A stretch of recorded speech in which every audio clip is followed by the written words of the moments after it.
We've got a brand new ball game, man. 2 weeks ago they sat there at 5-0. They could score 30 points, it seemed, by the snap of a finger. We're having conversations about whether it's an undefeated season, whether it's will they be 11-0 when they get to Philadelphia, is Brock Purdy an MVP candidate? And then 2 weeks in a row, they score 17 and lose road football games. And I think you and I both had a healthy respect for the issues that were in play last night, whether it's injury or not, the issues that go into being a major favorite on the road on a Monday night against an absolutely desperate football team. And for me, here's one thing that is sort of aside from all the little things that we want to say today. Steve Wilks and Brock Purdy and whether it's Kyle Shanahan, Jake Moody, all of the things that you want to point to as to why the 49ers lost a game. And I want to bring up the fact that it got a little too comfy around here 2 weeks ago. And I'm not just talking about us, because who cares about us? Sure. I'm talking about them. I'm talking about F Dallas. I'm talking about, hey, Micah, if we see you again, it'll get even worse. I can't believe that I'm about to say what I'm about to say, because you know how much respect I have for the organization, the way that it's run, the fact that they have kept their locker room knucklehead free. They are smart guys. They play well together. Team chemistry is on an absolute high. So I can't believe the 49ers fell into this trap. They got in love with their press clippings. They got real fancy after they beat Dallas by 32 points. And you know what? In a way, it's understandable. That was a really impressive butt whipping that they put on Sunday Night Football. It's incredibly impressive. It counted for more than one game, Mark. I wish it did. Right? But they haven't played well since. And it got too relaxed. It got too comfy. No, I'm not heading toward, this is a good thing. This will screw their heads on straight. No, this is all kinds of bad. It's all kinds of bad. But maybe it is indeed the wake-up call that they needed, because there are things to address. And you can't talk about the weather this week, and you can't talk about an elite defensive player on the other side of the ball this week. All you can look at is a controlled environment where you were the better team and you found a way to mistake your way into yet another loss. And now you're playing catch-up for the all-important 1 seed, which I still think is completely on the table. It's on the table, absolutely, but it's not as much of and I don't want to use the word certainty like it was a certainty, but it certainly was looking better than it is now. And you got Cincinnati coming in, and they're hungry, and you and I have a babysitting bet on the line, and I still owe you pizza unless we hear word about Wiggins in the next 3 hours. I've decided that I'm really uncomfortable with the babysitting bet because it's not going to happen either way.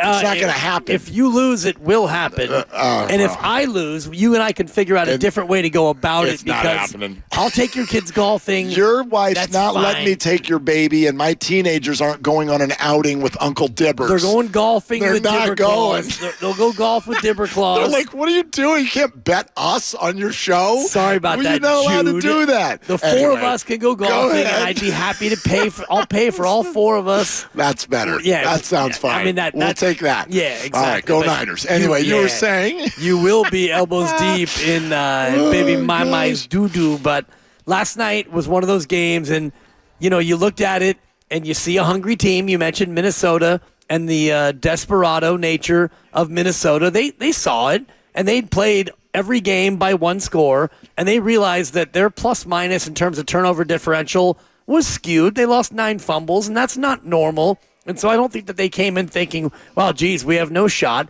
They're at home, and their head coach is from the Sean McVay tree, so he's seen this team before, and he knows what possibly could work. And if you give Kirk Cousins time, we know that he's a quarterback with his accuracy who can beat you, and that's basically the way that went. And the McCaffrey fumble, and I joked with you on the air, we were doing kind of a live Manning cast vibe, and I think I said, it's because of his oblique. He didn't want to hold the ball tight. Whatever, that's nonsense. But McCaffrey definitely deserves a tip of the cap. He played. He played every snap, it felt 100, like almost. Yeah. No, 100% of the snaps. Yeah, even when Eli came in, Christian did not come off the field. It was the rare time that they've gone to a two running back set. They did it 4 times, but McCaffrey was on the field the entire time. Steiny was asking about Juszczyk, and he did play a little bit less than normal, 42% of the snaps. But you know why he was asking about Juszczyk, don't you? Because he wants to bury him. No, because he had all kinds of bye week issues, and he shoved him into his lineup against me last night. And he did? Yes, he was in his running back slot. Oh, my God. And he needed 28 points from Kirk Cousins and Kyle Juszczyk, and he got 25 from Kirk Cousins, and he lost because Juice put up a goose. See, goose check? I'm so That's a 3. Steiny, I'm so far ahead of you on all these takes. You're over here running victory laps over takes you didn't even have, and you're ripping Kyle Juszczyk because of your own fantasy squad, and you're not letting anybody know what it's actually all about. That's why he's mad at Kyle Juice, because your boy beat him in fantasy. He always comes down Kyle Juice's road anyway because he doesn't understand the value he brings. But I'm a little curious as to why they didn't use Juszczyk. Maybe it's because they realized early on that they were going to have trouble running the ball, and that's what Juice does so well. But you look at no Trent, and that hurt him. And you look at no Debo, and that absolutely hurt him because in the passing game, you had Ayuk, a little bit of Kittle, and, Brock did a good job of spreading it around. He made some good throws early on, but in the fourth quarter, Mark, I don't know what happened to your guy. I'll tell you what, for me, this is now, we are developing into the question that I actually have. You know this, I've said this a bunch this week. I think you're a crazy person if you watch 13 games and kept going, I'm not convinced, this is a small sample. And then he has a couple of tough games and you go, see, he's not very good. Your sample is so much smaller than the opposite. If you think Brock Purdy's not a good player, I can't help you. He's obviously a very good player. Troy Aikman could not stop fawning over the guy throughout the game. But here is the question for me that has developed, and that is, can Brock Purdy succeed? Because this is the highest level stuff now. It's like you've kind of graduated to the finish line because he can do X, he can do Y, he can do Z. All right. The question about whether or not you're elite. The elite QBs, the Bradys through the years, Mahomes, Josh Allen, if you will. We've seen Burrow do it. Can you give them the ball in the fourth quarter when they're down and the other defense knows they're going to throw the ball, and can you still cut hot knife through butter and go down the field? That's what Brock has now struggled with a couple of times. Yes, he got the team into field goal range against Cleveland, but it was incomplete. Ooh, we got a hold. And then you found Ayuk on the play where I love the Browns defense thought he had COVID and stayed away from him, and he ran to the other side of the field. So Purdy has to answer that question. And we will. Through time, we're going to get an answer to that question. But last week was so-so against Cleveland. This was not good. This was not good to throw 2 interceptions in the fourth quarter, and that absolutely goes against him. But I look at game flow and situations, and I think that the 49ers have come out in both of these first quarters, and they're flying the ball right down the field. And what has stopped them? Against Cleveland, I guess you could say it was injuries. Was it weather? Was it Myles Garrett? Against the Vikings, it was a fumble. It was a missed field goal, and then it was a ridiculous blitz right before the half that had the 49ers sitting there down by 9 when they had no business being down by 9, and that changes the entire second half. It did. It changed it, and you come out and you get the ball to start the second half, and you immediately you get 1 first down, and then you wind up with a 4th and 25 at your own 21, and you have to punt it away. Not good. No, it's not good, and a lot of that was because of a fumble and Brock Purdy a little ineffective on that drive, and you get behind the sticks, and then you end up having to punt it away, and then the defense, softened up a little bit, and you gave up a field goal 19-7, and now you're chasing the game. And still, you get the ball back in a chance, in a spot where you can win the game, and you get down to that 6-minute drill, the 4-minute drill, and that's where Brock Purdy, I think, really struggled, and I don't know if he'll look at the film today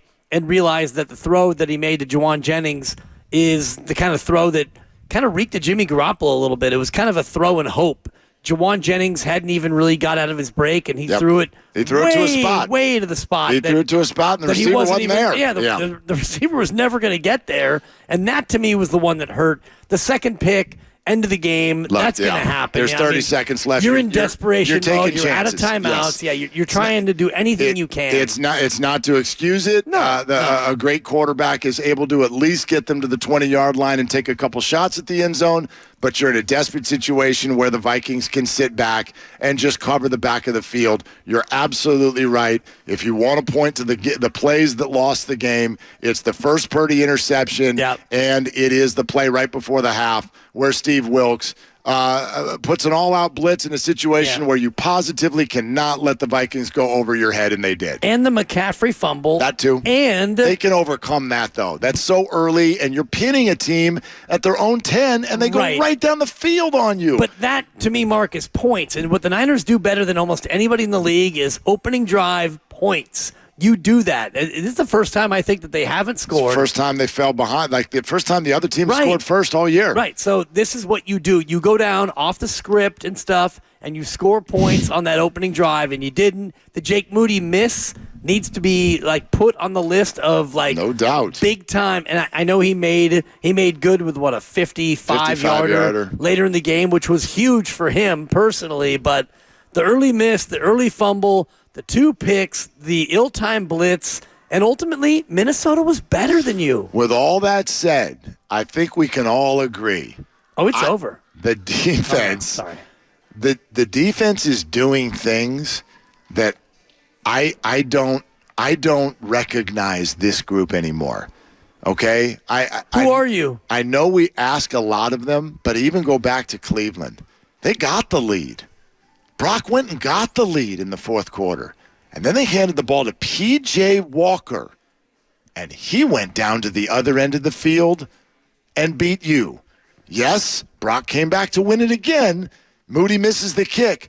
But do you recognize a 49er defense that allows P.J. Walker to go on a game-winning drive? Do you recognize a defense that after a McCaffrey fumble at the 10 allows the other team to go 90 yards hot knife through butter for a 7-0 lead? That's not something these 49er defenses do. But this year they are. And for me, that is the focus right now of all their problems. You can't stop P.J. Walker. You can. Everybody else does.